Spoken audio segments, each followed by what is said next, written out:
illegal usa sa nakaingon nga nababagan ang kadalanan ug nakaapekto sa dagan sa trapiko. Busa istriktuhon na ang clearing operation sa bisan asang local government ang mando sa uluhan ug implementasyon sa lokal nga kagamhanan. Sa nato si GMA RTV Regional TV presents ni Chona Carion.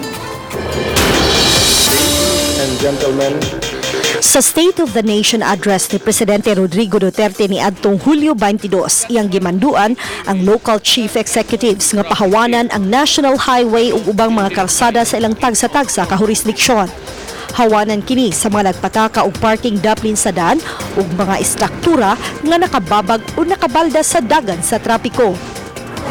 Kagahapon, formal lang ni issue og memorandum ang uluhang buhatan sa Department of Interior and Local Government kabahin niini.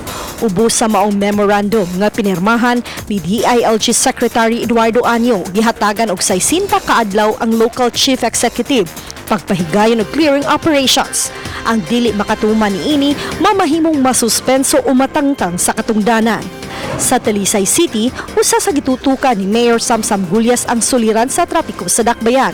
Gani mitudlo siya og traffic czar nga si Joy Tumulak. Matud sa mayor nga tipik sa kamanduan sa presidente, una nang gipatuman sa Dakbayan ang no parking sa kadalanan.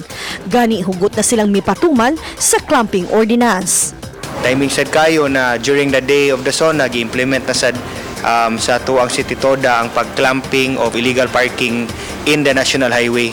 I just told Joy atong unahon ng National Highway para kung maayo nag-agi, we go to the barangay roads na. Gipa-assess na to ang mga unsa gyud ni ang wala sila mosunod sa easement, especially sa ato ang mga barangay roads para kubaw na ang atong City Toda how to implement. Daghang reklamo nga nadawat ang mayor kalabot sa kahuot nga dagan sa trapiko sa barangay Dumlog. Tungod kini sa pataka o parking sa mga sakyanan sa kadalanan. Ang mga sakop sa City of Talisay Traffic Operations Development Authority kon City Toda wa magkuwang sa pagpahinumdum niini sa mga motorista. Determinado si Mayor Samsam nga hawanan ang kadalanan hangtod na sa mga interior barangays aron lang mapasayon ang dagan sa trapiko. Traffic yun, dagan sa mga tao na wala na kayo natarong o gamit ang dalan. So atong gipa-study sa ato ang engineering and mahimo sa recommendation na mo ni Joy kung siya ang ibuhaton niya. Si Twing Cabonelas, muna po nakatuig na namaligya dinha sa Lawaan 2. Ang iyang panidang furnitures nilapas na sa sidewalk ug maglisod na pag-agi ang mga tao.